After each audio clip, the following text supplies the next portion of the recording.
Hey there, and welcome to Careers Unchecked, the podcast where we stop checking boxes and start making moves. This is for barrier breakers, career builders, and anyone who's ready to build a career that actually feels like theirs. I'm Brandy Oldham, career coach, interior designer, and year-round iced coffee drinker. Around here, we keep it real. From navigating career pivots to figuring out how to stay balanced when your to-do list feels like it's just never ending. Whether you're chasing that next promotion, thinking about switching things up, or just trying to figure out what's next, you're in the right place. My goal? To help you trust yourself, take action that feels good, and build a career that's sustainable, not stressful. So grab your drink of choice, settle in, and let's get to it.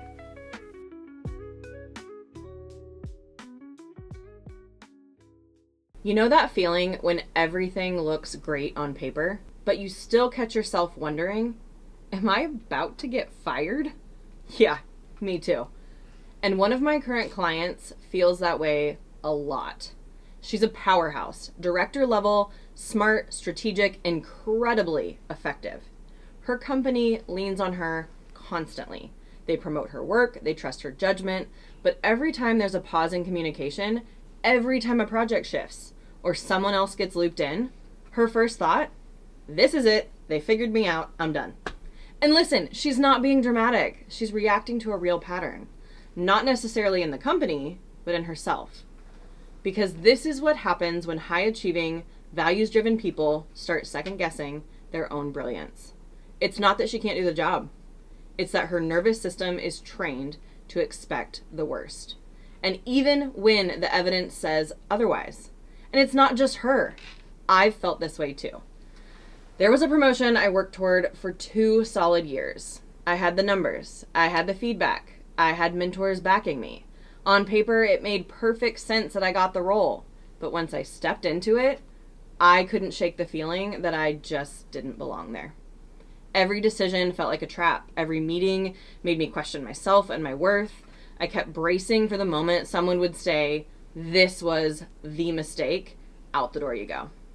At the time, I called it imposter syndrome. Looking back, some of it I don't think was. I wasn't doubting whether I could do the job. I was struggling with whether I should be doing it in the first place. It wasn't about competence. It was about alignment. And that's a distinction I don't think we talk about quite enough. Most of us have heard the stat, 70% of people feel like imposters at some point in their careers. And that's especially common among women, and even more so for folks from underrepresented backgrounds. But here's the thing. When we all lump self-doubt under the label of imposter syndrome, we risk missing the point.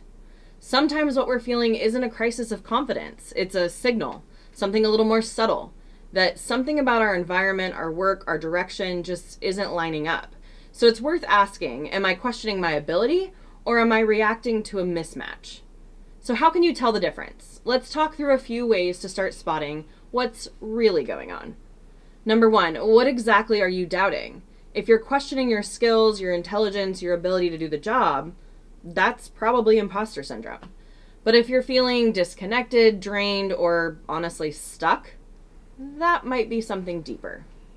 A sign that your values or your goals have honestly just shifted. It's part of growing and learning. Number 2, I want you to think about when do you feel the most confident? Pay attention to the patterns. Are there places where you feel energized, certain, and in the flow, and others where you feel like you're constantly on edge?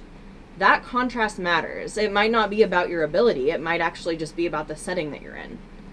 And number 3, what would you choose if fear weren't part of the equation? Okay, go with me. Take fear off the table just for a second. What path would you pick? What role, project, or place would you run toward if self-doubt wasn't clouding the view? If your answer doesn't match what you're doing right now, that might be a gap worth exploring because it's giving you information. Transfer back here to my client. Every time she hits a speed bump, her brain says, I'm not cut out for this. But when we dig in, we find that her doubts don't stem from a lack of skill. She's incredibly skilled.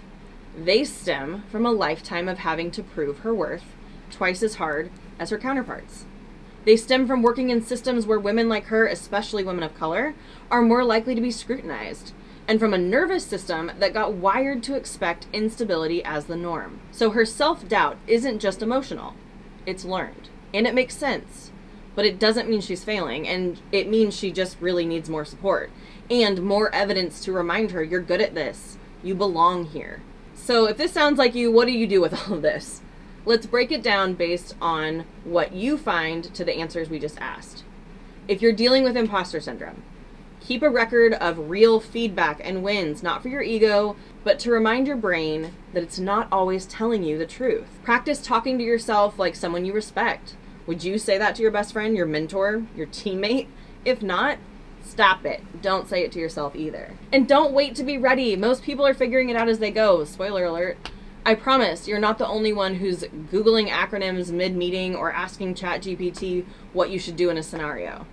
If you're feeling misaligned, that's different.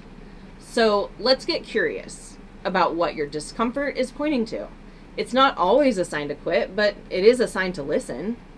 Journal, talk it out, look at how your values show up or don't in your current role. Start exploring what else is possible, quietly, gently. You don't have to blow everything up overnight. And just remember, there's room for two things to be true. You can be completely capable and still want something different. Self-doubt isn't always sabotage. Sometimes it's just your brain waving a flag and asking for you to take a closer look. So instead of fighting that voice every time it shows up, try listening to it. Not every doubt needs to be silenced. Thanks for joining me today on Careers Unchecked. If you've got a career question or just need someone to bounce an idea off of, reach out.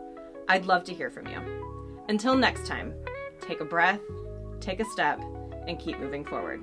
You've got this.